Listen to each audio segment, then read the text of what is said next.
You're listening to a Frequency Podcast Network production.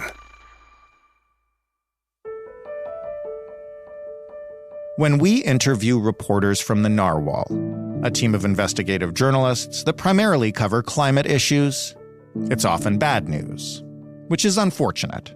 Yes, because they're wonderful people and great journalists and they deserve joy, but also because what they really cover at the Narwhal is the natural world.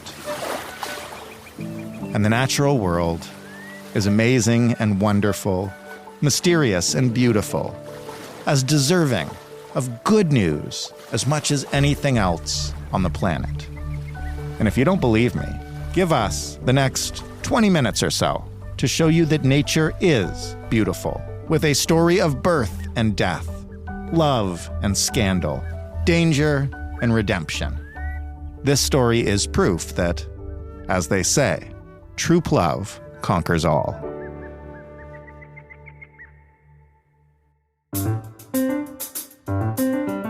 I'm Jordan Heath Rawlings. This is Good News Week here on The Big Story. And today, Plovers in a dangerous time. Fatima Syed, one of our favorite guests, is an Ontario reporter for the Narwhal, so by necessity, she hears a lot of bad climate news, but this is not an episode about that. It's not, is it, Fatima?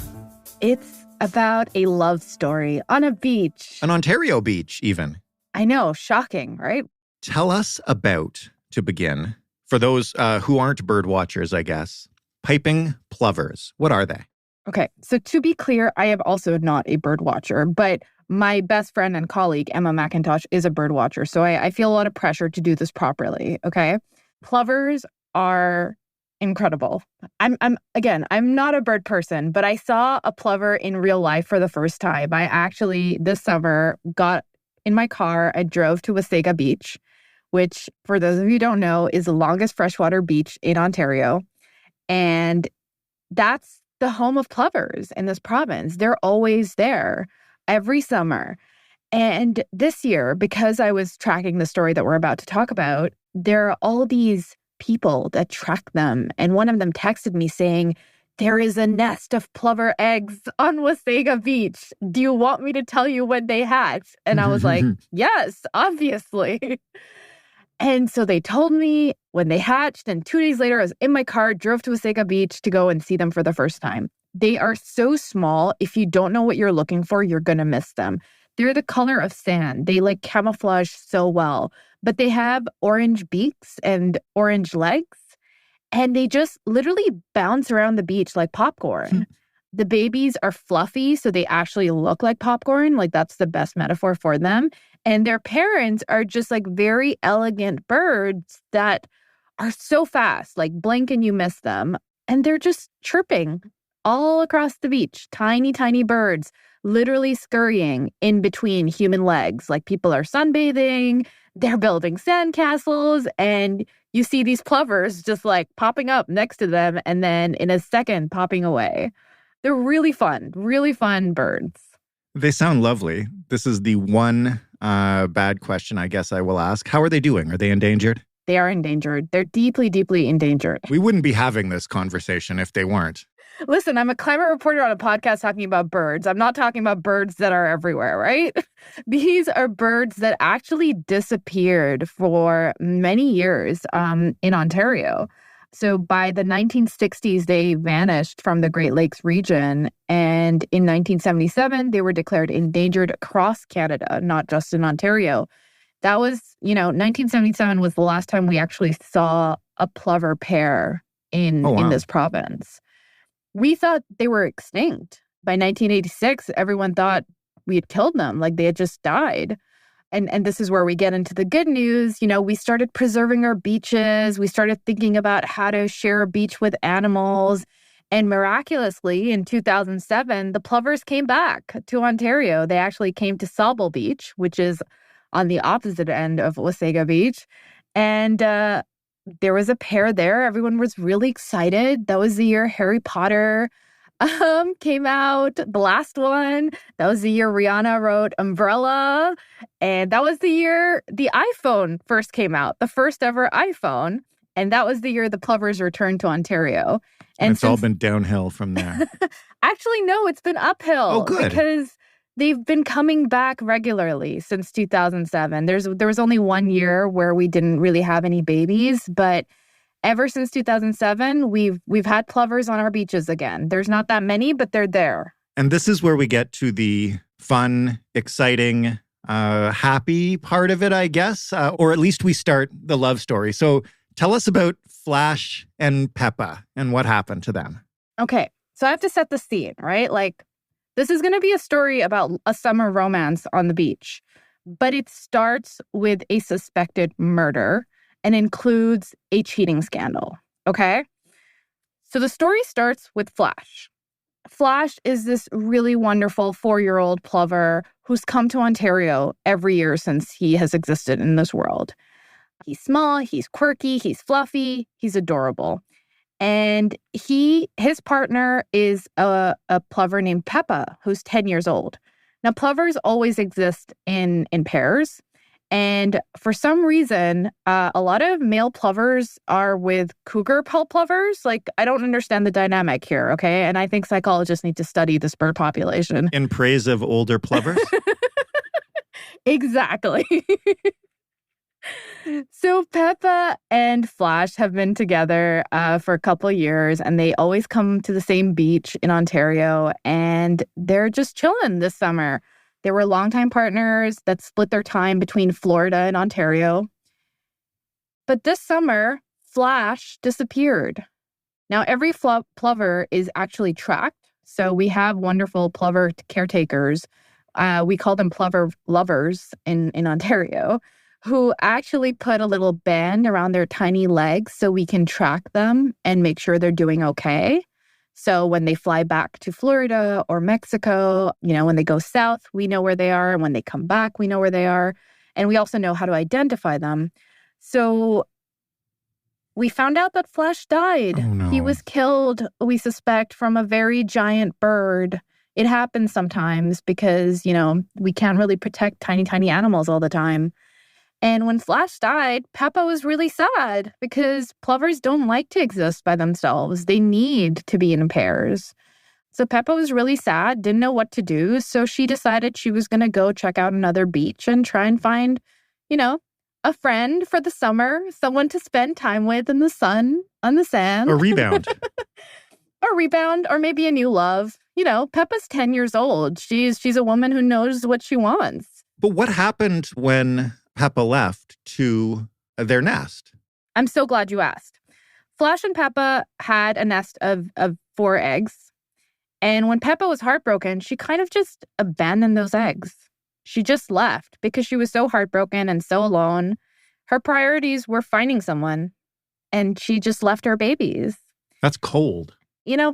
Plover females can be a little cold, The men really have to, prove themselves to get their attention.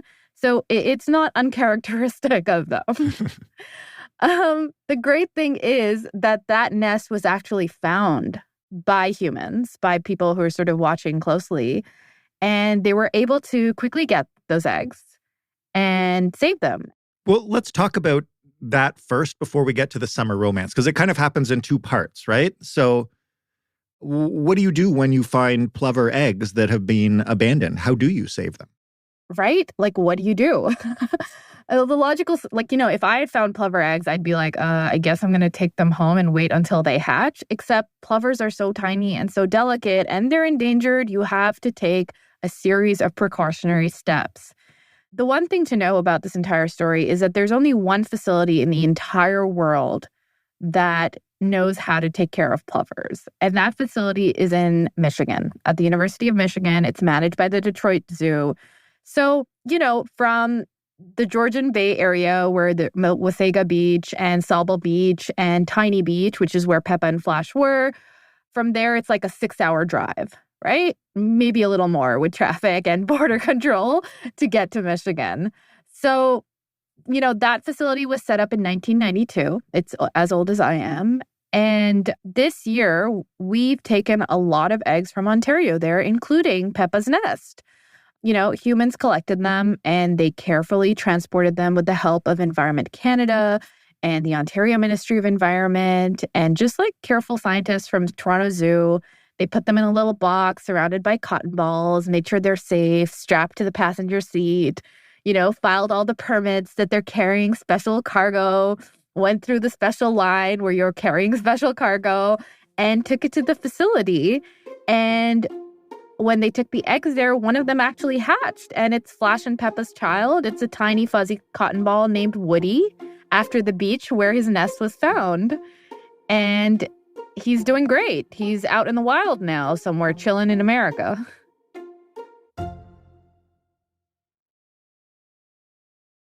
Tell me a little bit more about this facility, because I understand it's kind of rare.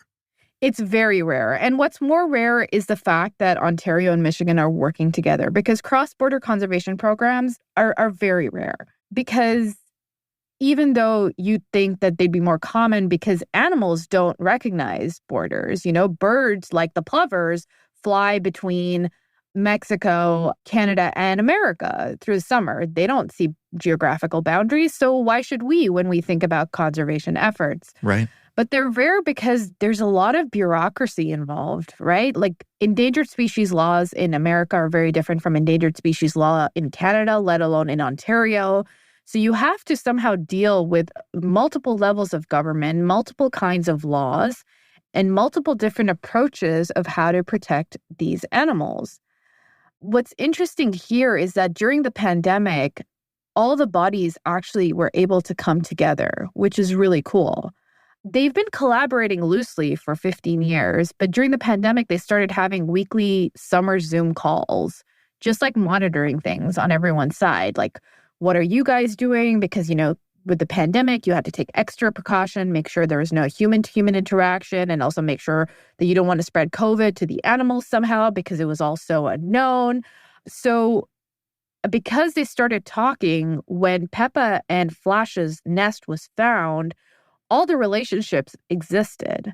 So suddenly, you knew exactly who to call in America, and you knew exactly what needed to be done to make this transportation happen. Logistically, the challenge that would have been there before the pandemic suddenly wasn't, because there had been so many conversations about legislation and rules and border control that there was somehow a sort of streamlined process to make it all happen.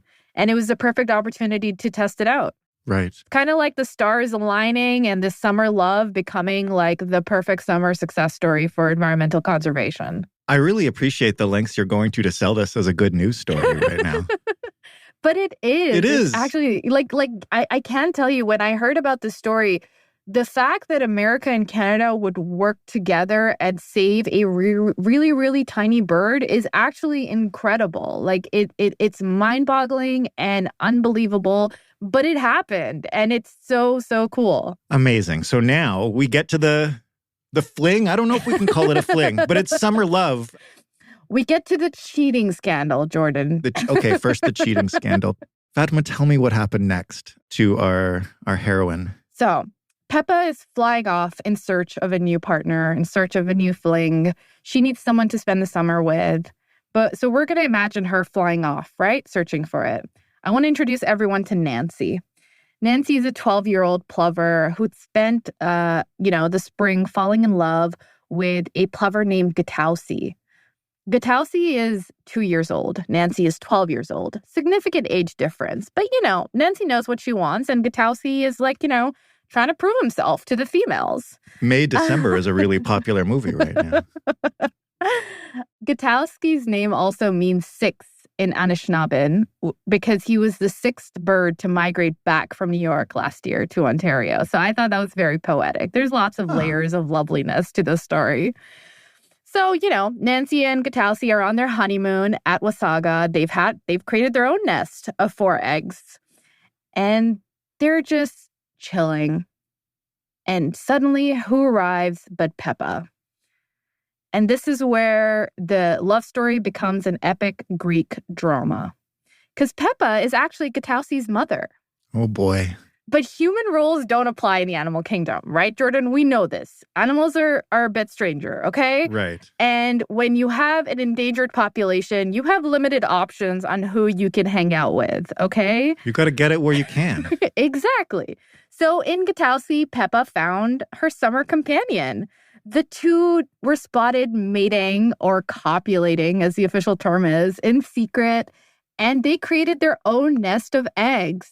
Poor Nancy, when she found out, she was heartbroken, and she actually left Getausi and her eggs. Wow. So another nest of eggs. Another plover leaves a whole nest of eggs. Why do I feel like the poor eggs and chicks are, much like in any real human relationship drama, it is always the children who suffer. The kids are not all right. It's always the case. But luckily, we'll get to the eggs. Maybe Getausi felt guilty. Maybe Nancy was actually the one for him and he realized after he was with Peppa. Maybe it was both. We never know, what spurs men to make the decisions that they do. But Getausi actually wooed Nancy back with a very sincere and powerful mating dance, which is how plovers fall in love. And he left Peppa and went back to Nancy, and Nancy accepted his apology. And Peppa, being abandoned twice that summer, just disappeared. And she hasn't been seen since. Aww. We hope she's okay, but, she went through a lot this summer, the poor girl. I hope she's down south somewhere, nice and warm, and not even thinking about these other plovers. So, the ending of Plov Island, of course, includes... That's what they called it. That's what we all called it, Plov Island.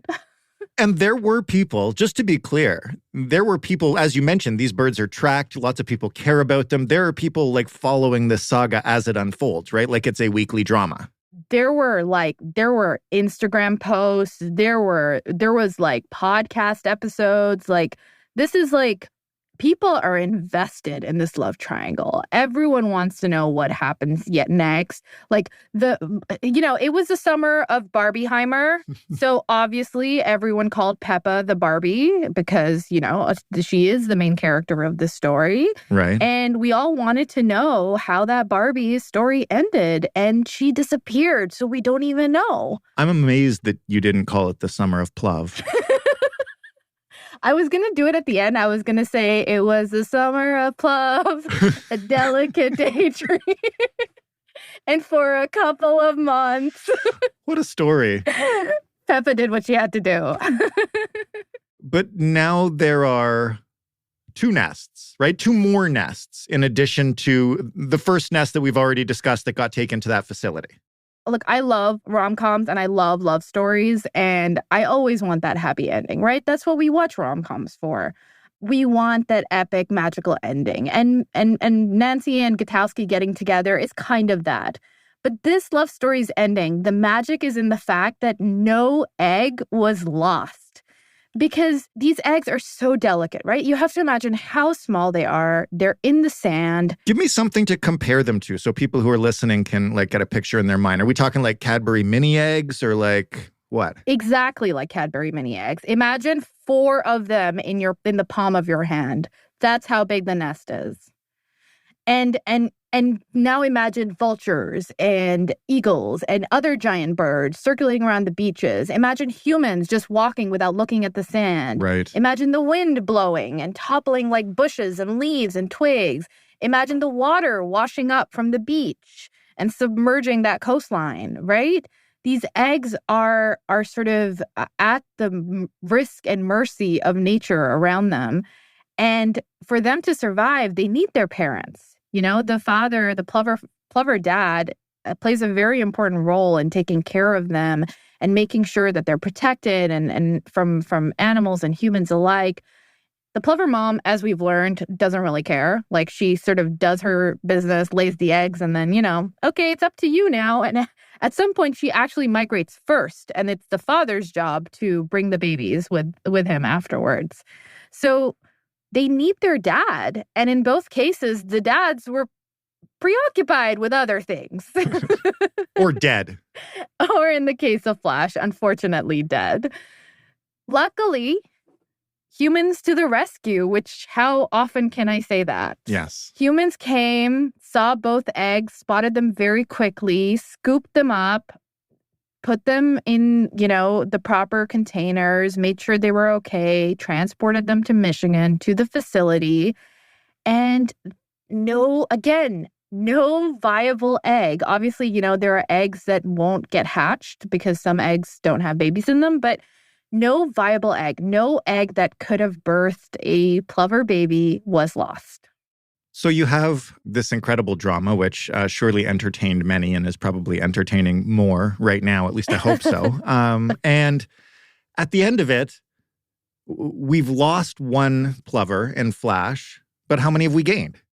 The last time that I checked, I knew that Woody was out in the world and there was at least one more bird that had been hatched, and the others were all safe and secure and being incubated until they could come out. It's so nice when things don't end in tragedy for an endangered species. And I know that you guys at the Narwhal deal with a lot of depressing news. I mean, we talk to you about depressing news all the time. It must have been really nice to spend a couple of weeks on this story, driving to the beach to see little cute balls of popcorn. Yeah, look, at the time that this happened, the Greenbelt scandal was full underway. There were things happening in Ontario that we now understand, but in the summer, we were sort of, banging our heads against the wall, trying to figure it all out. So sometimes a romantic scandal on the beach is actually a good thing for an endangered species. Like, who knew? And it's really nice to, the one thing that I've learned time and time again this year is that there are a lot of people in Ontario, in the world actually, who are spending a lot of their time taking care of nature. And we don't always get to document the impacts of their efforts. In this case, we were, right? This was a collaboration of local bird watchers, conservationists, government officials, scientists, even border control, right? We were lucky to capture this. We were lucky to capture, the efforts of humans in that, fought tooth and nail with every democratic lever they had available to them to try and get the Greenbelt decision reversed, who are still monitoring the impacts of the Ford government's housing decisions and other decisions that have environmental impacts. But there are so many humans that email us every day that, aren't experts, but are just care so passionately about nature.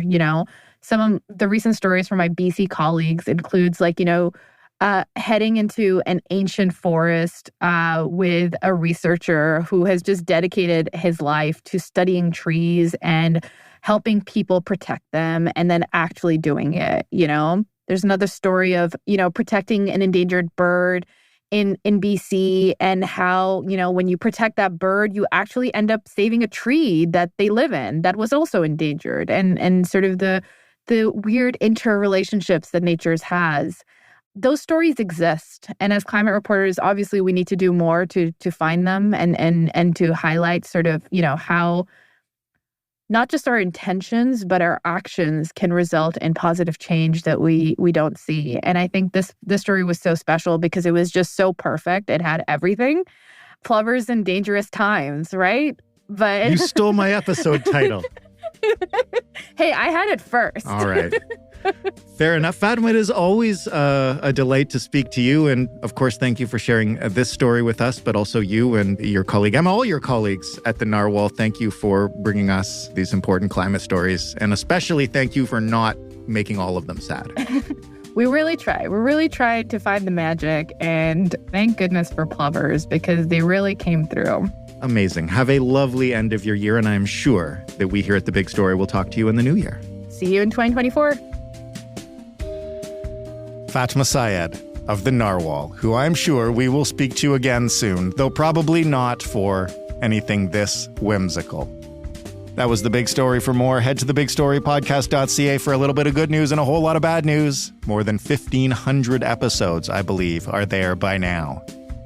You can offer us some feedback anytime you want to. The way to get in touch with us is on Twitter at thebigstoryfpn, through email, hello@thebigstorypodcast.ca, or by calling 416-935-5935. I'm Jordan Heath Rawlings. Thanks for listening. We'll talk tomorrow.